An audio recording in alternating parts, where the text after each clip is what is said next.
Hello viewers, career আড্ডার পক্ষ থেকে স্বাগত জানাচ্ছি। আজকের আলোচনার বিষয় কন্ডিশনাল সেন্টেন্স। আপনারা জানেন বিভিন্ন চাকরির পরীক্ষায় কিংবা ভার্সিটি ভর্তি পরীক্ষায় কন্ডিশনাল সেন্টেন্স টপিক থেকে প্রশ্ন আসে। কন্ডিশনাল সেন্টেন্স বেশিরভাগই ইফযুক্তই হয়ে থাকে। ভিউয়ার্স, আপনারা যদি পুরো ভিডিওটি দেখেন তাহলে কন্ডিশনাল সেন্টেন্স নিয়ে আপনাদের আর কোনো সমস্যা থাকবে না আশা করি।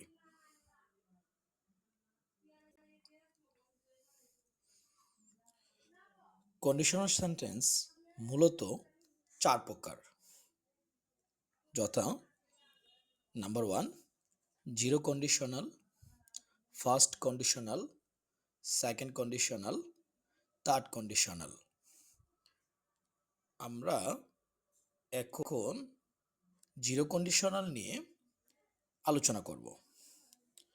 জিরো কন্ডিশনাল এর স্ট্রাকচারটা দাঁড়ায় ইফ প্লাস প্রেজেন্ট সিম্পল, অর্থাৎ সিম্পল প্রেজেন্ট টেন্স এর পরের অংশ সিম্পল প্রেজেন্ট টেন্স থাকতে পারে। আমরা লক্ষ্য করছি যে এখানে দুটি উদাহরণ আছে, বিভিন্ন চাকরি পরীক্ষায় প্রশ্নগুলো এসেছে। প্রথম প্রশ্নে আমরা লক্ষ্য করছি if you buy one T shirt you dash the second one free.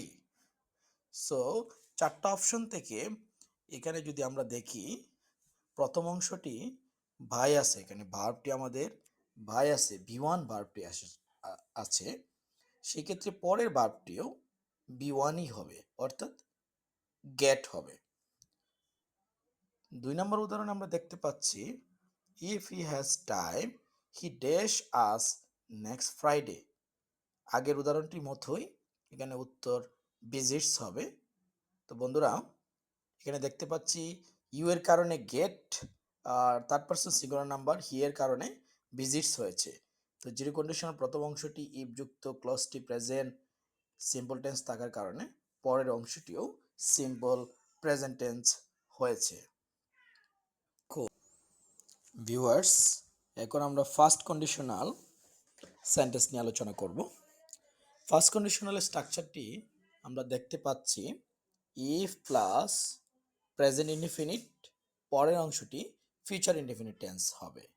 For example, number 1 if the price is low the demand dash. দেখতে পাচ্ছি ইফ যুক্ত ক্লজটি প্রেজেন্ট ইনডিফিনিট টেন্স হয়েছে, কাজেই এই কোয়েশ্চেনের আনসার হবে বি, অর্থাৎ উইল ইন কেস। 2 নম্বর উদাহরণ আমরা দেখতে পাচ্ছি if he runs first he dash win the prize.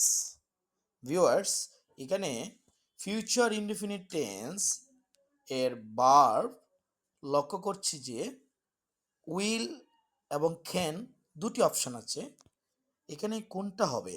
দুটিই তো কারেক্ট, কিন্তু লক্ষ্য করলে দেখা যাবে এখানে যদি আমরা ক্যান বসাই ফিল ইন দ্য ব্ল্যাঙ্কে, he can win the prize, সে পুরস্কারটি জিততেও পারে নাও জিততে পারে, তার সক্ষমতা আছে।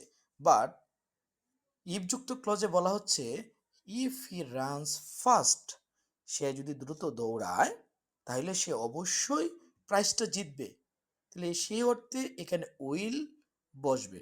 সো আনসার ইজ বি, অর্থাৎ উইল।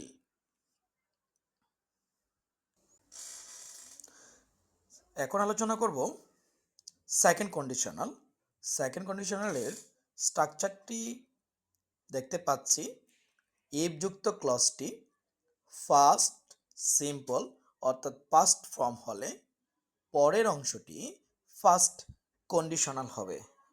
তো আপনারা নিশ্চয়ই জানেন ফার্স্ট কন্ডিশনালের স্ট্রাকচারটি হলো সাবজেক্ট বসবে, সাবজেক্টের পর মডেল অক্সিলারি ভার্ব হিসেবে উড, কুড, মাইট বসবে, তারপর ভার্বের বেস ফর্ম অর্থাৎ বি1 বসবে। তো কাজেই আমরা দুটো প্রশ্ন দেখতে পাচ্ছি। নাম্বার 1 প্রশ্নে বলা আছে if your sister dash she would come. এখানে স্ট্রাকচার অনুযায়ী ইফযুক্ত ক্লজটি যদি ফার্স্ট ফর্মের হয়, পরের অংশটি ফার্স্ট কন্ডিশনাল হবে। তো আমরা দেখতে পাচ্ছি পরের অংশটি ফার্স্ট কন্ডিশনালের নিয়ম অনুযায়ী বসেছে। তাহলে প্রথম অংশটি কি হবে? এখানে ফার্স্ট ফর্ম হবে। তো ফার্স্ট ফর্ম দুটি অপশানে আছে, নাম্বার 1 ইনভাইটেড, নাম্বার ডি হচ্ছে ওয়ার ইনভাইটেড। এখন বন্ধুরা লক্ষ্য করে দেখেন এখানে কোনটা বসবে। আপনারা এই জায়গায় পরীক্ষার্থীরা ভুল করে থাকে সাধারণত, সবাই মনে করে যে ফার্স্ট ফর্ম হবে ইনভাইটেড বসবে, কিন্তু if your sister were invited, যদি আপনার বোন নিমন্ত্রিত হয়ে থাকে, শি উড কাম, তাইলে সে আসবে। এখানে ওয়ার ইনভাইটেড বসবে আনসার হিসেবে, কারণ আসলে নিমন্ত্রণ তো সে নিজে নিজে হতে পারে না, কারো অনুষ্ঠানে সে আমন্ত্রিত অতিথি হিসেবে দাওয়াত পেয়েছে, নিমন্ত্রিত হয়েছে, অর্থাৎ সে কারো কর্তৃক হয়েছে।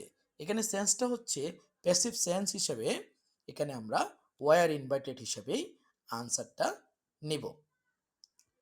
2 নম্বর উদাহরণ আমরা দেখতে পাচ্ছি, if cigarettes were ban life dash healthier. তো নিয়ম অনুযায়ী এখানে ফার্স্ট কন্ডিশনাল বসার কথা। তো অপশনে দেখতে পাচ্ছি 4টা অপশনের মধ্যেই 2টা অপশনেই ফার্স্ট কন্ডিশনাল আছে, উড বিকাম, আরেকটাতে আছে শুড বিকাম। খেয়াল করে দেখবেন, if cigarettes were ban life would become হবে না শুড বিকাম হবে। আমরা যদি অর্থগুলো যদি একটু ডিফারেন্স করার চেষ্টা করি, উড বিকাম হেলদিয়ার মানে লাইফ, আপনার জীবন সুন্দর হতে পারে। আর যদি শুড বিকাম হেলদিয়ার দিই, তাহলে অবশ্যই জীবন উন্নত হবে। এখন কথা হচ্ছে সিগারেট ব্যান করার সাথে জীবনের স্বাস্থ্যের উন্নতি হওয়ার সম্পর্ক আছে, কিন্তু অবশ্যই যে উন্নতি হবে এটা কিন্তু নিশ্চয়তা নেই। কাজেই সেন্স অনুযায়ী আমরা উড বিকাম আনসার হিসেবে নিব। ভিউয়ার্স, এবার আমরা শেষ টাইপস অর্থাৎ থার্ড কন্ডিশনাল নিয়ে আলোচনা করব।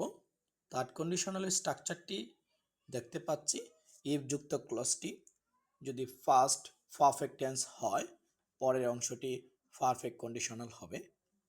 অর্থাৎ পারফেক্ট কন্ডিশনাল বলতে আমরা বোঝাচ্ছি সাবজেক্টের পর would could might plus have, এরপর ভার্বের ফার্স্ট পার্টিসিপল ফর্ম অর্থাৎ বি3 হবে।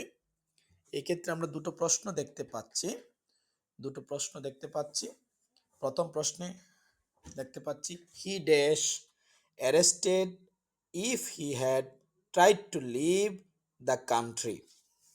তো এই ক্ষেত্রে আনসার হবে উড হ্যাভ, কারণ ইফ যুক্ত ক্লজটি দেখতে পাচ্ছি হি হ্যাড ট্রাইড, অর্থাৎ ফার্স্ট পারফেক্ট টেন্স হয়েছে, কাজেই নিয়ম অনুযায়ী পারফেক্ট কন্ডিশনালের নিয়ম অনুযায়ী সাবজেক্টের পর উড কুড হ্যাভ বসবে। তাহলে এখানে শুধু উড হ্যাভ বসবে, কারণ বি3 অর্থাৎ অ্যারেস্টেড ভার্বটি দেওয়াই আছে অপশানে।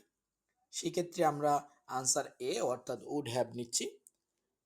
শেষের প্রশ্নটি, he dash to see us if he had been able to. তো বন্ধুরা, এখানে ইফ যুক্ত ক্লজটি 1 নম্বর প্রশ্নের মতোই ফার্স্ট পারফেক্ট টেন্স হয়েছে, কাজে নিয়ম অনুযায়ী অপশনটা হবে প্রশ্নের উড হ্যাভ কাম। তো এই ছিল আজকের ভিডিও। ভিউয়ার্স, আপনাদের যদি ভিডিওটি ভালো লেগে থাকে আপনারা লাইক বা কমেন্ট করে জানাতে পারেন। আর চ্যানেলের আরও ভিডিও পেতে চ্যানেলটি আপনারা সাবস্ক্রাইব করে রাখতে পারেন। তো দেখা হবে ইনশাল্লাহ আগামী কোনো ভিডিওতে।